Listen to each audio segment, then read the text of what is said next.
to my YouTube channel. My name is Lola.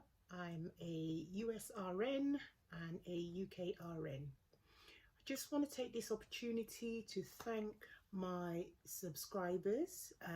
I am so grateful for all the people that have joined my channel and subscribed to the channel.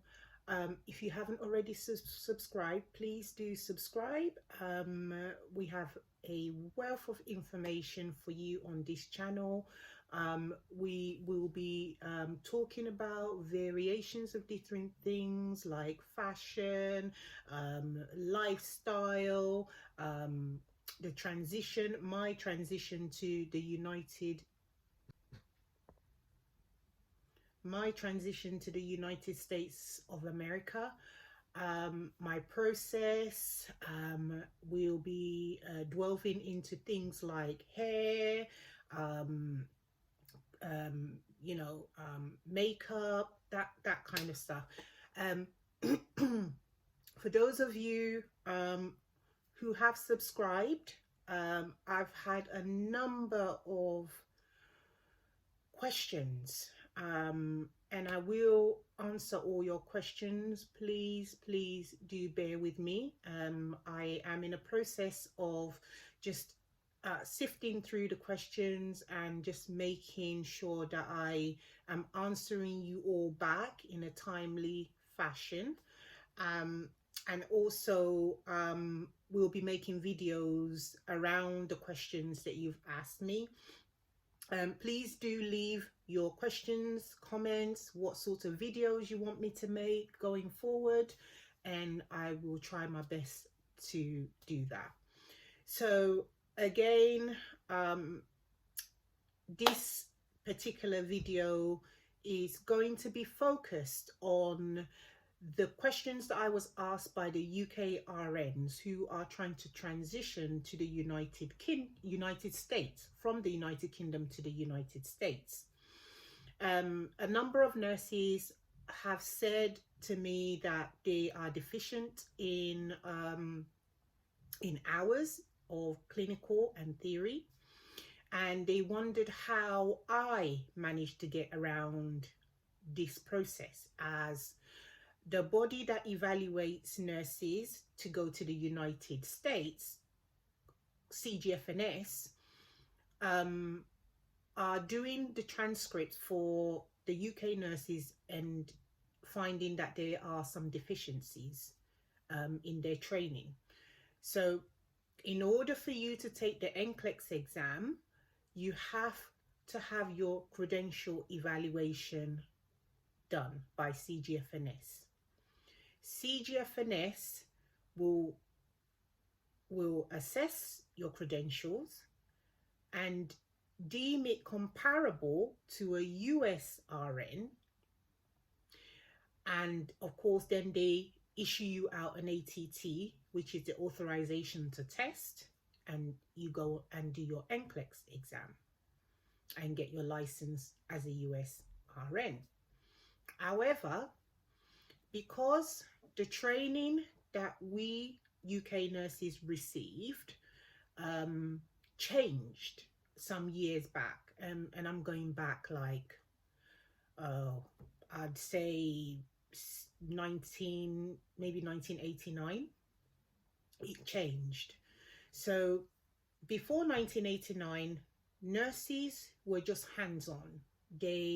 Everything they learned during their clinicals. This changed. The training changed because they now wanted nurses to have more, not just practice. They wanted clinical, and they wanted clinical, and they wanted theory as well, the theory of nursing.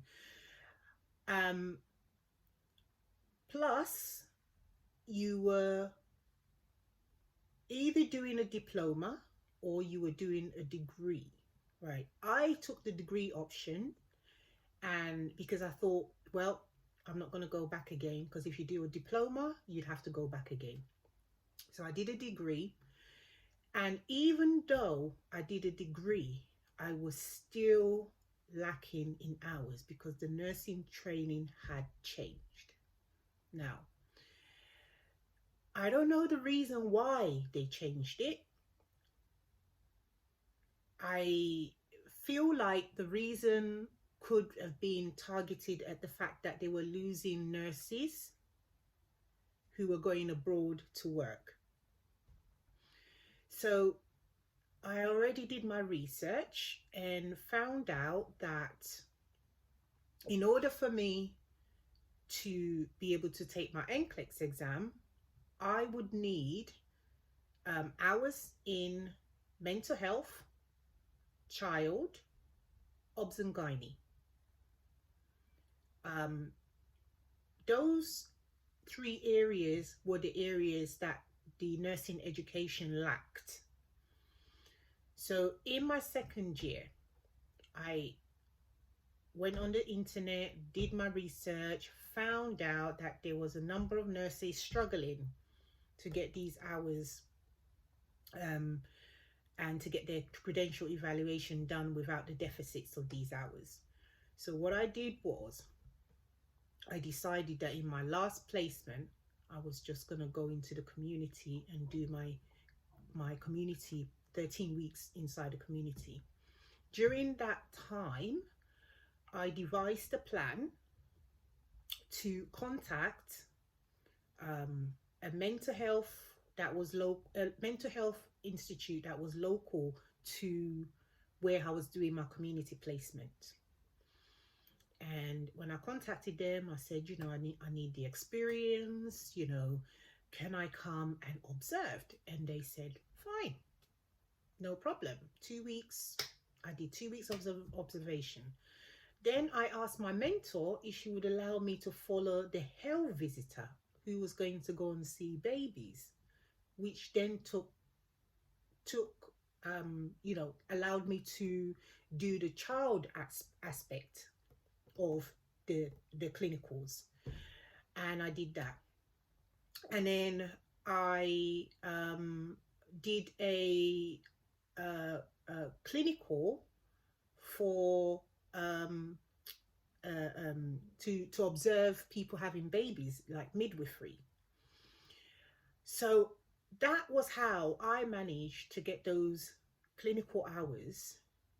The theory aspect of it, we had a CAD book for 2 weeks in university, and they made us write essays and reflections on mental health, reflection on, without actually going into the clinical area, we were writing reflection of something that we had not done.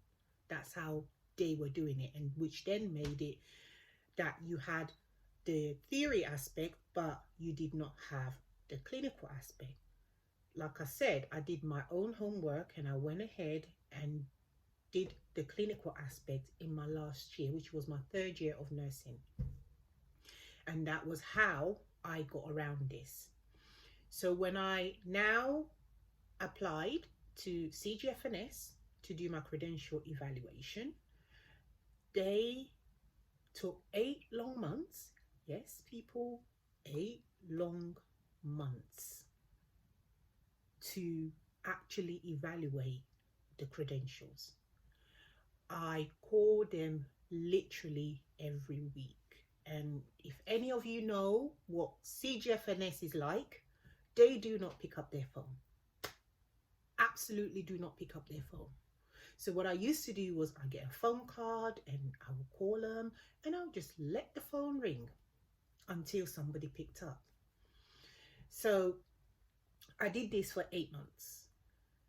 Then, and I was always being passed from pillar to post. The person that would be on the other end of the phone would be like, oh, yeah, we're reviewing it and something, and it was just nonsense. It was all a mess. So one day I refused to get off the phone and I said, look, I'm not leaving this phone until you put me on the phone with the person who's in charge of my file. So finally, she got me through to a lady, I'm not going to mention her name, She spoke to me and said, yes, she's in charge of my file and what can she do for me? So I explained the situation to her, and she said to me, do you know what? I'm just going to ask you to send your CAD book. I think somebody had already asked me what a CAD book is. When I did my training, we had a folder that was called a CAD book. That CAD book literally had the skills on there that your mentor would just sign off to say that you're competent in each different skills. So each clinical area you went to, that CAD book had placement 1, placement 2, placement 3, and they would literally sign off the skills that you can achieve in that particular clinical area. She said, send those CAD books to me, send the reflective pieces that you did for mental health and child, and then get your dean of the university to write a letter to say that you did those clinical placements. And she will just pass my papers and I can take my Nclex. And that's what I did. So till this day, I never got my CAD books back, but I was happy to let them go for the simple fact that I got to get my credential evaluation done and get my ATT to do my Nclex exam. So for those of you who are still in your nursing program, I implore you to think ahead of time. In your second year, start planning. By your third year, when they say, where do you want to go? Don't go and choose cardiac or ICU or medical surgical. Go and choose community. Because in the community, you can get these hours done. Do as I did. Okay, that is the only way you can get past this.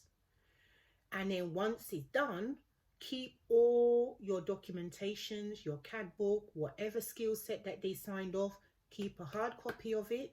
You will need it for CGFNS. So that's how I did mine. And then the dean of my university wrote the letter, and in the letter, and I'm going to be specific about this for all of you that are planning to do this same process. In the letter, she put down 75 hours clinical in child and 75 hours theory in child. Mental health, 75 hours clinical, 75 hours theory. Child, obs and gynae, 75 hours clinical, 75 hours theory. My medical surgical, I'd already had abundance of theory and clinical. That already came in my school transcript that they were going to send to CGFNS. So I didn't have any worries in regards to that. And that was the reason why I did not go ahead and take ICU or medical surgical in my 13 weeks, my last placement in my third year, because I needed to get these hours done in order to pass my Nclex and be eligible to take the Nclex exam. So hope this has helped. If you're all still, anybody that's still confused about this whole process, you can leave comments, send me a message. I will try my best to answer. Also, guys, leave a comment in the comment section of any other videos you would like me to do. I'm happy to do it for you. Please do again like, share, subscribe, leave comments on the comment section of what new videos you want me to do, and also thank you again, a big thank you for all my subscribers. Please do tomorrow check out Jenny Mitchell's video. This will be part 2 of my interview with Jenny, and that will be talking about why I left my agency that sponsored me, my initial agency that sponsored me, and why I did not take up my visa when they called me for my visa, because I should have taken up my visa in August. I would have been in America by now, in Florida, living a life. But I had to take things into consideration that there were certain things that the agency was not doing that was concerning. So anyway, check out that video tomorrow to find out more. And thank you all again. Like, share, subscribe, and see you in my next video. Bye bye.